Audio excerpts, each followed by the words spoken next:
Sergio, ¿por qué estamos acá? ¿Dónde estamos? ¿Y qué te dice este lugar? ¿Qué sensaciones te trae este lugar? Bueno, este Museo de la Memoria y los Derechos Humanos tiene una tremenda significación porque es parte de la historia de nuestro país, pero de mi vida también, de la que yo viví con gran intensidad en la época de la dictadura en la radio cooperativa. Y aquí hay una especie de síntesis de las atrocidades que se cometieron en esos 17 años de violaciones reiteradas a los derechos humanos.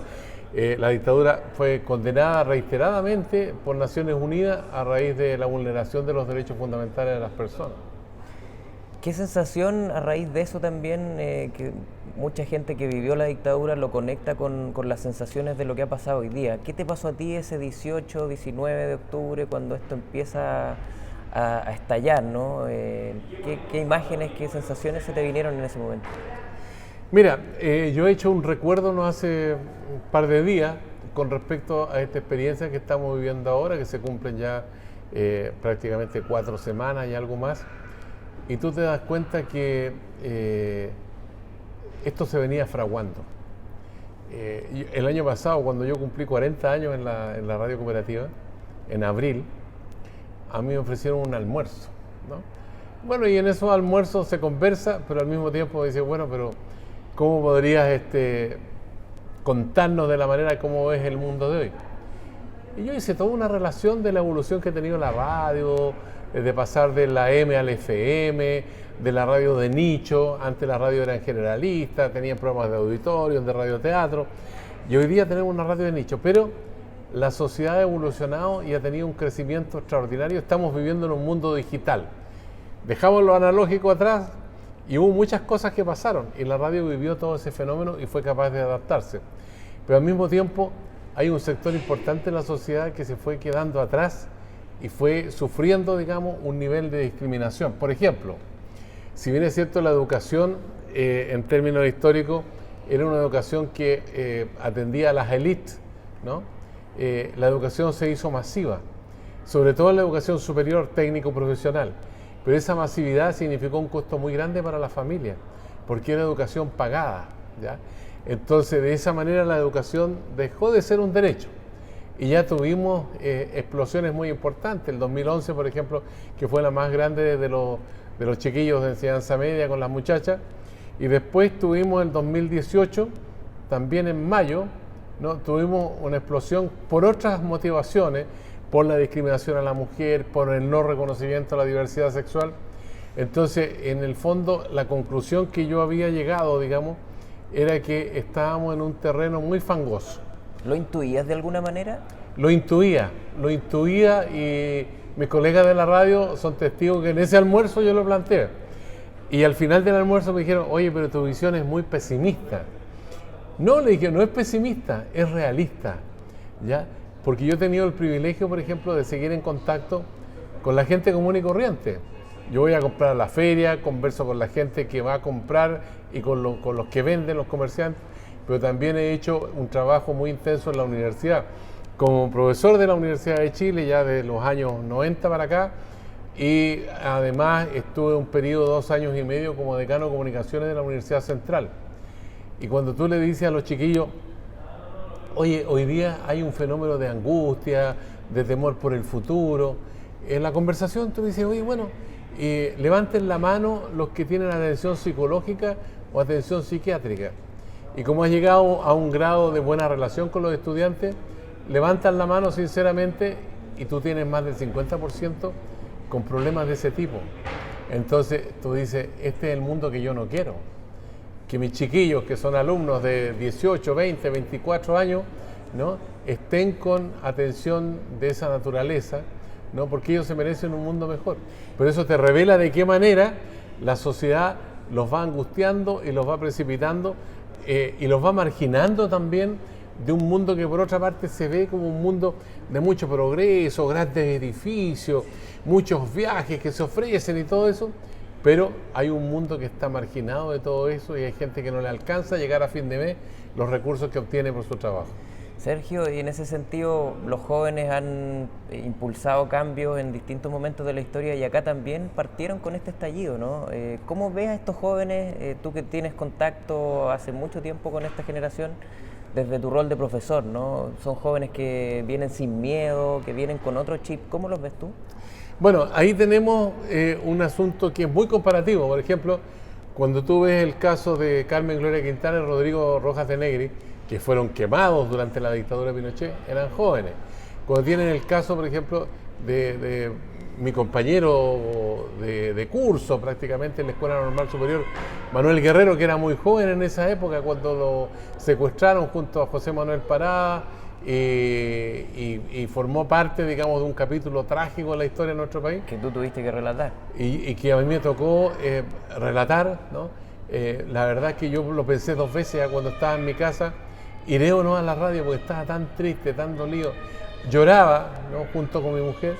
Bueno, y todo eso dije yo tengo que superarlo porque aquí hay una demanda, ¿no? Ciudadana que yo tengo que asumir, estoy obligado a asumir. Y me fui a la radio e hice el esfuerzo, digamos, sobre todo cuando encontraron los cadáveres en el sector de Quilicura. Ahora, si tú lo miras desde la perspectiva, digamos, de los jóvenes de hoy, te das cuenta que eso de que los jóvenes no están ahí es una falacia, porque los jóvenes siempre estuvieron, ¿no?, directamente vinculados a la realidad y tenían, digamos, un grito de protesta, pero al mismo tiempo de esperanza. Y es lo que hoy día se está escuchando, se está sintiendo. Si tú ves los estudios de opinión pública que están de moda estos días, ¿no? Un porcentaje muy alto, el 70-80% son jóvenes, ¿ya? Estoy hablando de gente menor de 30 años, menor de 35 años, hasta los chiquillos incluso de enseñanza básica que han estado hablando sobre este tema. Entonces, si ves tú la actividad de las redes sociales, ¿ya? En las redes sociales fundamentalmente son jóvenes que están expresando opinión, algunos con mucha fuerza, con dureza, pero porque están descontentos. O sea, hay un fenómeno que tiene una gran palabra que tiene poquitas letras, que se llama rabia. Y esa rabia, ¿no?, fue creciendo y se fue concatenando y empezó, digamos, a explosionar a partir del día 18 de octubre, con capítulos de violencia aguda, ¿no?, que uno no quisiera, pero es parte de la realidad, ¿no?, porque también hay un daño enorme a mucha gente, digamos, que tiene recursos limitados, que tiene su pequeña empresita, su pequeño negocio y que resultaron dañados. Pero hay una expresión mayor, digamos, que dice relación con los jóvenes en la calle, ¿no? Y a mí me duele mucho que tengamos 22, 23 jóvenes muertos en distintas circunstancias, baleados, ¿no?, por la policía uniformada, por carabineros. Entonces, me duele más aún también que el representante del gobierno chileno en la Comisión Interamericana de Derechos Humanos haya descrito los daños materiales, ¿no?, y no haya dicho ni una sola palabra acerca del daño humano que ha habido en esta circunstancia. Entonces, hay una insensibilidad, digamos, en un gobierno encabezado por Piñera que es muy unipersonal, ¿no? Él ha sido ministro de Hacienda, ministro de Economía, ministro de Salud, ministro de Educación, ministro de todas las carteras, ¿ya? Hoy día se está desagregando el poder y él en alguna medida también nos está mostrando su fracaso. Y felizmente abrió espacio, por ejemplo, para que el ministro de Hacienda pudiera tomar determinaciones y hacer cambios, ¿no?, en la reforma tributaria que favorecía a los más ricos y establecer también parámetros para tener mayor recaudación de 2.000 millones de dólares que tienen que orientarse al gasto social. El presidente de la Confederación de la Producción y el Comercio, Ignacio Suet, ha dicho que esto significa un cambio y que hay que asumirlo, hay que enfrentarlo, ¿no? Son los grandes empresarios de este país, pero todavía hay una situación que está pendiente. ¿Cómo se resuelve eso? Políticamente. Y ahí es donde tiene que entrar a tallar el Congreso, el gobierno, los poderes del Estado, pero la ciudadanía. La ciudadanía tiene que hablar en un plebiscito. ¿Cómo encuentras que ha sido la reacción del gobierno? ¿Ha estado a tiempo? ¿Ha sido tardía? ¿Que ha sido una crítica que se ha escuchado harto? Este gobierno ha ido a la cola de todo el fenómeno de explosión social, ¿no?, porque no lo entendieron, porque no lo interpretaron adecuadamente, ¿ya? Pero hay sectores dentro del gobierno que sí lo han visto con un poco más de claridad. El caso Renovación Nacional, por ejemplo, el presidente de RN ha dicho que está dispuesto a una nueva constitución mucho antes, está dispuesto a cambiar la reforma tributaria, ¿te fijas? Entonces, los sectores más radicalizados de la derecha, incluido el segundo piso del gobierno de Piñera, son los que han ido provocando esta detención para un entendimiento ciudadano. Porque lo que queremos aquí todo es que lleguemos a la paz, pero una paz con justicia social. ¿Y la oposición cómo has visto que ha reaccionado? Yo creo que la oposición está inmersa en un mar de dudas e interrogantes y no logra atinar, digamos, para elaborar una propuesta común. Falta un liderazgo, ¿no? Falta un liderazgo y falta también renunciar a ciertos espacios en la política, ¿no? Y esos espacios quiere decir mi futura candidatura a gobernador, la futura candidatura a diputado, a senador, ¿no? Eso significa, digamos, que hay que hacer una introspección y una resignación de esas cuotas de poder y poner al mismo tiempo toda la energía en función de crear consensos dentro de la oposición para tener un diálogo mucho más fructífero con los que tienen el poder en el Ejecutivo. ¿Ves algún posible liderazgo en la oposición a raíz de todo este estallido? Mira, liderazgos ha habido, pero yo creo que el panorama de aquí en adelante se configura totalmente en forma distinta. Hay un antes y un después. O sea, hoy día hablar de candidaturas presidenciales es una cuestión ociosa y hasta perversa, diría yo, porque no tiene ningún sentido estar proyectando nombres, ¿no? Cuando aquí lo que se necesita es la esencia, la contundencia de una nueva constitución y de cambios, digamos, con una agenda social que sea potente, en que los chilenos se sientan parte de este país. La constitución tiene que ser, como ha dicho alguien, la casa de todos, en que todos la respetemos, en que todos la acatemos y todos la impulsemos como un macro reglamento que se sienta interpretado desde el más humilde de los ciudadanos hasta el más potente con más poder en Chile. Y mientras eso no ocurra, no vamos a lograr, digamos, un entendimiento donde estén garantizados los derechos sociales. Eso es fundamental. ¿Y en qué mecanismo te gustaría a ti o ves más adecuado que esta nueva constitución se arme? Mira, yo creo que una participación del Parlamento es importante, pero la participación de la ciudadanía, ¿no? Que yo entiendo que en términos globales, digamos, por todos los cabildos que se han hecho o las encuestas que se han realizado, ¿no? La gran mayoría de los chilenos quieren una nueva constitución. Pero eso hay que ratificarlo mediante el voto secreto e informado, ¿ya? Y eso tiene que ocurrir porque si no, la paz social no va a llegar, ¿ya? Y este proceso tienen que articularlo los que tienen el poder, ¿ya? Y no tratar de aprovecharse del pánico para llevar aguas a su molino, porque eso sería lo peor que podría ocurrir, porque la gente de nuestro pueblo es muy inteligente, estén garantizados los derechos de los pueblos originarios, por ejemplo, ¿ya? Donde los estudiantes no tengan que hacer los sacrificios que hacen hoy día, donde hoy día tengamos a los jóvenes, ¿no? Estudiando carreras que les van a servir a ellos para vivir con su familia, pero que esas carreras pueden servir al país y no carreras, muchas de las que existen hoy día a nivel técnico, profesional o profesional, que son inútiles, que no tienen campo de trabajo. Y eso es despilfarrar los recursos de un país que todavía está en el ámbito del subdesarrollo o país en desarrollo, como dicen los más optimistas. Incluso puede ser riesgoso que esa constitución la gente no la sienta parte de ellos, ¿no? O sea, La mientras rechace. no hay una constitución, digamos, que esté garantizada por el voto popular, no vamos a alcanzar la paz. Fíjate que en 1980, aquí en Chile, se hizo un plebiscito en torno a la constitución. Ese plebiscito, que además traía una cartita bajo la manga, prolongar el mandato de Pinochet hasta 1989. Bueno, ¿y cómo se hizo ese plebiscito? Ese plebiscito se hizo sin registros electorales, ¿no? Le pegaban una estampilla a la gente en la cédula de identidad. Entonces, una cuestión totalmente fuera de norma y de la inteligencia de este país. Entonces, la gente se sintió, digamos, prácticamente obligada a votar, porque después si tú ibas a hacer un trámite con tu carnet y no tenías la estampilla, eras como la oveja negra de este país. Por lo tanto, ese plebiscito fue un plebiscito fraudulento, tal como se ha afirmado, que esa constitución de 1980 es una constitución espuria, aunque se le hicieron algunas modificaciones, pero nunca con la profundidad que el país requiere en el siglo XXI. ¿Te imaginabas estar viviendo nuevamente un estado de emergencia, nuevamente un toque de queda? Mira, yo pensé que podía haber, digamos, un fenómeno de protesta, de explosión social, pero nunca pensé que iba a intentar, digamos, ahogarse esa expresión ciudadana con un toque de queda y con un estado de emergencia. Lo encontré gravísimo el hecho de sacar los militares a la calle, porque eso constituía, digamos, dos cosas. Una, la incapacidad política del gobierno de manejar la crisis. Y segundo, no tener una respuesta adecuada a las demandas ciudadanas. Y el gobierno ha ido soltando de a poco, digamos, soluciones, pero que no son las soluciones que la ciudadanía aspira como tope máximo. O sea, todo el programa de gobierno que tenía Piñera, que ha sido el argumento que en un momento se dio, es un programa que ya no corre, está obsoleto, la ciudadanía lo descartó. ¿Ah?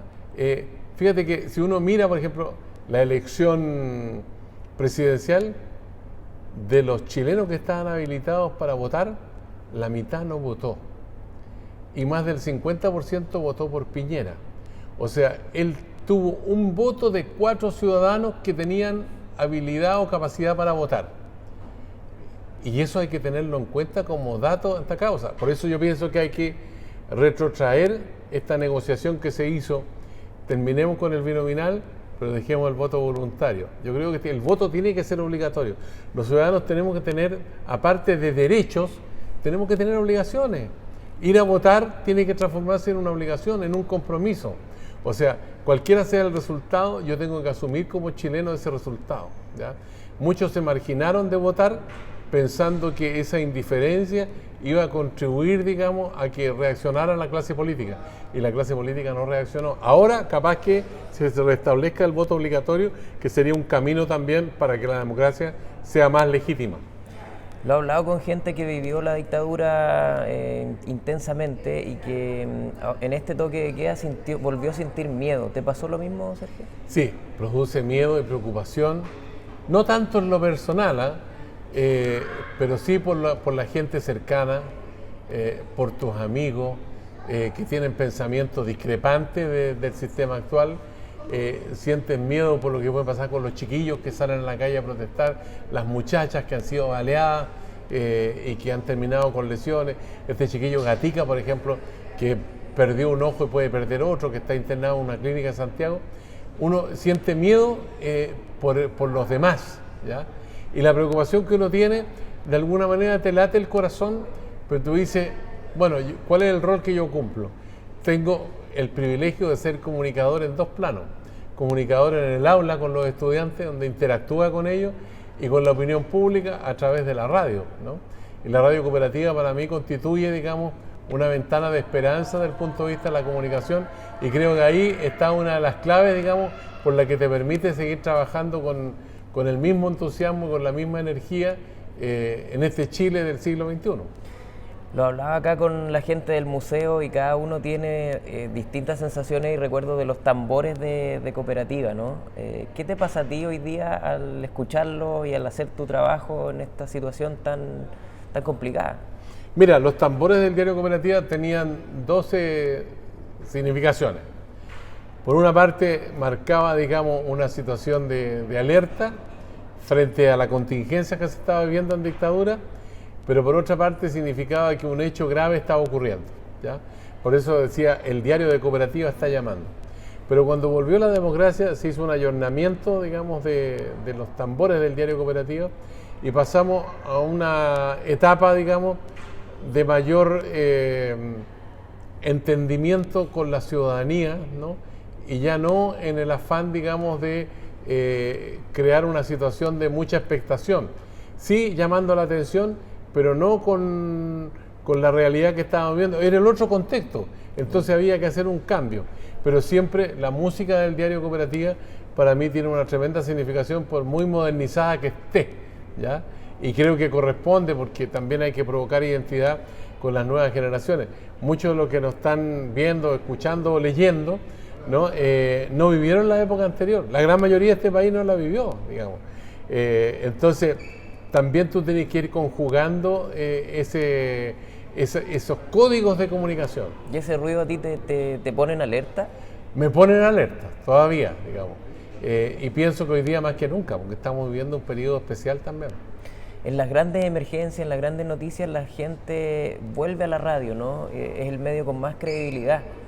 ¿Por qué crees tú que la gente confía tanto en la radio por sobre otros medios?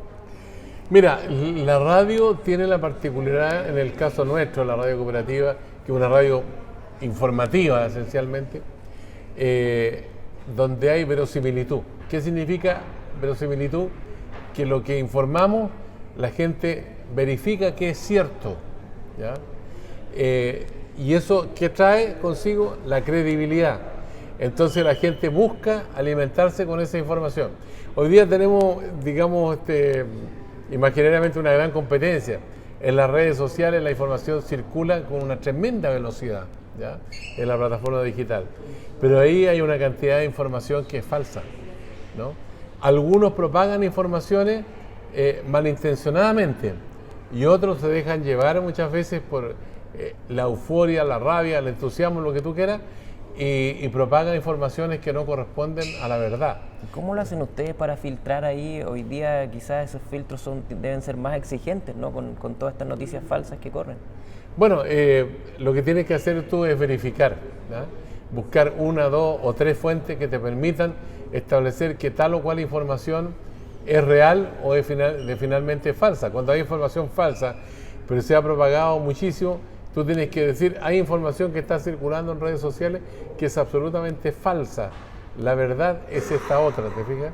O sea, ahí hay un fenómeno de ida y vuelta en que las redes sociales, si bien es cierto, comunican información que tú no tendrías la posibilidad de acceder a ella, pero hay información que tú tienes que descartar porque son fake news.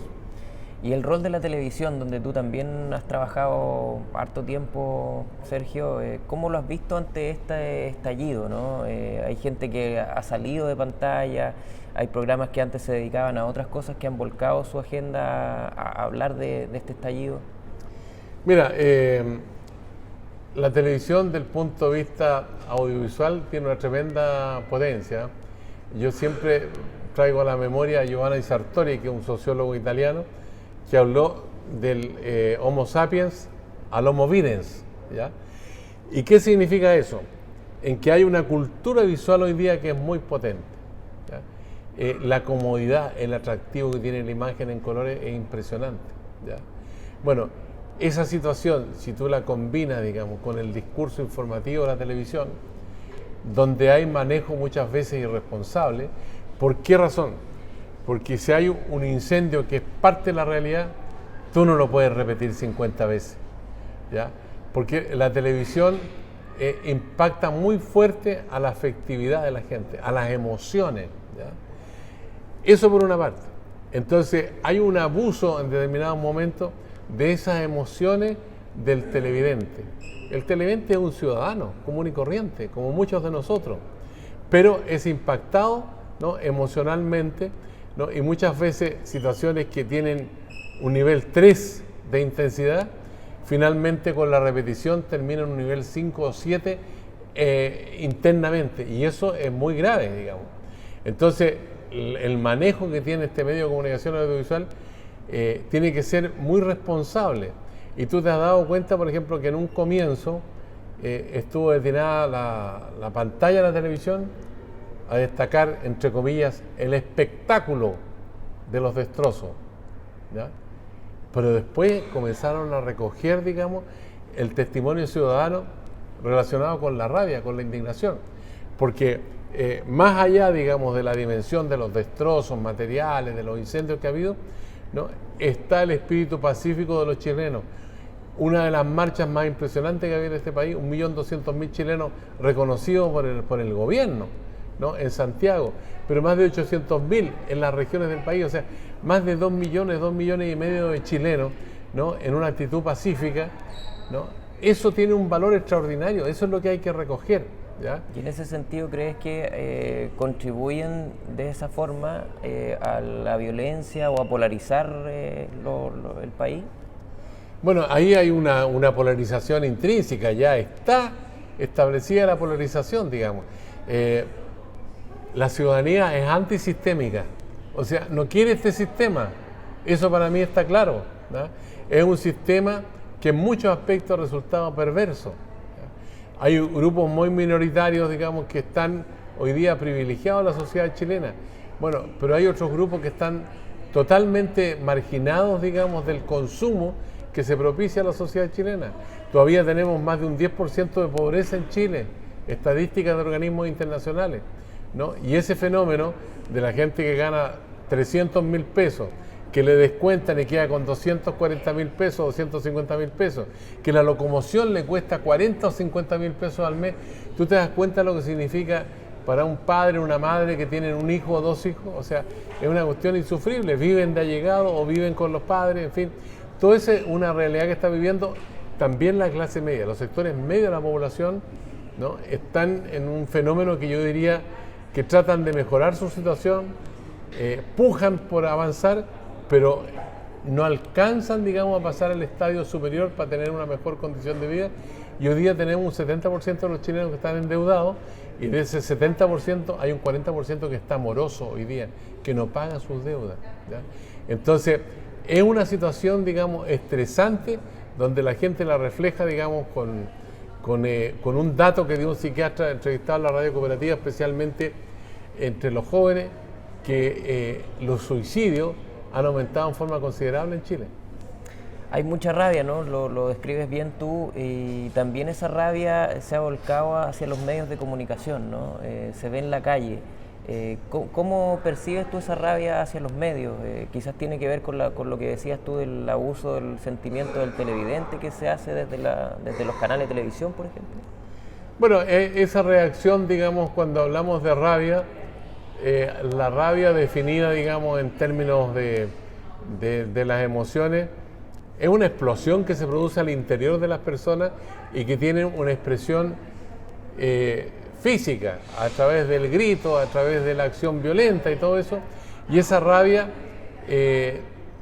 hay que canalizarla, ¿no? Bueno, pero nosotros como medio de comunicación buscamos también la manera de dar información lo más fidedigna que se pueda, en términos de ver los acuerdos que se pueden alcanzar, de la manera como se pueden alcanzar, entrevistando a los protagonistas que forman parte, digamos, de la élite de poder, pero también a la ciudadanía, digamos, a la gente que marcha en las calles, la gente que está en el sindicato, que está en la fábrica, que está en el negocio, que está en la empresa, porque eso te va configurando también la policromía de voces que hay en la ciudadanía. Pero esa rabia que llega a los medios de comunicación, cada uno tiene que hacerse cargo, digamos, y de hecho han provocado cambios que han sido bien importantes, especialmente en la televisión. ¿Y has sentido esa rabia en la calle? ¿Has salido a marchar, por ejemplo, Sergio? Participé el otro día en la marcha que se hizo en la jornada de viernes y quedé impresionado de la manera como la gente sale a la calle, digamos. Pero, por otra parte, yo voy a muchos lugares, digamos, como te contaba en un momento de la conversación, voy a la feria a comprar y la gente me conversa, hay una buena recepción, ¿no? En la calle también hay gente que me ubica. Yo trabajé 10 años en el Mega, 7 en la red, y ahora estoy en el canal del Senado. Entonces, eso también te da otra visibilidad de haber estado 17, 18, 20 años en la televisión. La gente te identifica, digamos, por la imagen. Además, otras veces te identifican por la voz, ¿no? Claro. Es curioso el fenómeno. Pero yo me siento un trabajador de la comunicación, ¿eh? O sea, yo nunca llegué al estadio de considerar que era un astro de la televisión ni de la radio, porque eso sería una cuestión de vanidad. Y como yo soy un profesional del magisterio, ¿no? O sea, nunca me despego de la realidad, siempre estoy en contacto con la realidad. Bueno, te ha tocado ahora nuevamente hablar de temas sensibles, ¿no? De denuncias de tortura, de abuso. ¿Cómo lo haces para no quebrarte, Sergio, en cosas que son bien, tienen una carga fuerte, ¿no? Mira, ha habido emociones bien terribles, ¿no? Yo diría que en algún momento, por ejemplo, con el caso que te contaba de Guerrero, Parada y Latino, para mí fue muy fuerte, porque Manuel Guerrero fue mi compañero en la escuela normal. A Manolito, que en ese entonces tenía 14 años, el hijo de Manuel, que hoy día es un doctor en ciencias, que sé yo, profesor de la Universidad de Chile, somos colegas ahí. Eso fue muy, muy fuerte, muy terrible. Y muchos casos más, digamos. El caso Tucapel Jiménez Alfaro, por ejemplo, presidente de la ANEF. Yo me acuerdo que había ido de vacaciones a Argentina y veníamos bajando la cordillera en auto y escuché la radio cooperativa, ¿no? que lo habían degollado a Tucapel Jiménez. Hoy día el caso de este chiquillo Gatica que te mencionaba, o de las niñas que fueron baleadas en un liceo en Santiago. Y tú dices, las niñas no tenían piedra, no tenían garrote, tenían gritos nomás en el colegio, querían tomarse el colegio. Pero eso no justificaba que les dispararan al cuerpo. O sea, fue una cuestión brutal. Está operando la justicia, pues la fiscalía se hizo cargo, el responsable está siendo en este momento procesado. Pero tú dices, bueno, ¿era necesario hacer eso? Eso te duele en el alma, son chiquillas de colegio, ¿no? ¿Se te ha quebrado la voz al aire alguna vez, Sergio? Un poco. Sí. Pero en el fondo uno tiene el verano que te dice, oye, tú tienes que seguir adelante, tienes que ser responsable en esto, porque la gente espera de ti que tú hagas lo que tienes que hacer, ¿no? Es un poco como la tarea de los bomberos y de los voluntarios, por ejemplo, que han tenido, digamos, una capacidad para enfrentar toda esta situación extraordinaria, y eso a mí me interpela para seguir trabajando en la misma línea. ¿Hasta cuándo te ves en radio, Sergio? Difícil decirlo, ¿ah? Difícil decirlo porque uno en realidad se siente muy comprometido, digamos, con la audiencia, con la gente común y corriente que sigue la radio, que te hablan de Temuco, de Puerto Montt, de Arica, digamos que algunos te han visto alguna vez, otros no te han visto nunca, te han escuchado nomás. Y eso para mí es parte, digamos, del calor humano que te irradia. Entonces uno siente que a lo mejor cuando se me empiecen a olvidar las cosas, es como le digo a un amigo mío que fue su director de Clarín, Alejandro Orellano, cuando dice, oye, no me acuerdo de tal cosa, le digo, oye, me estás preocupando, ¿ah? Se te olvidan las cosas. A lo mejor a uno también le va a llegar el momento que se le van a olvidar las cosas. Espero que no sea tan luego.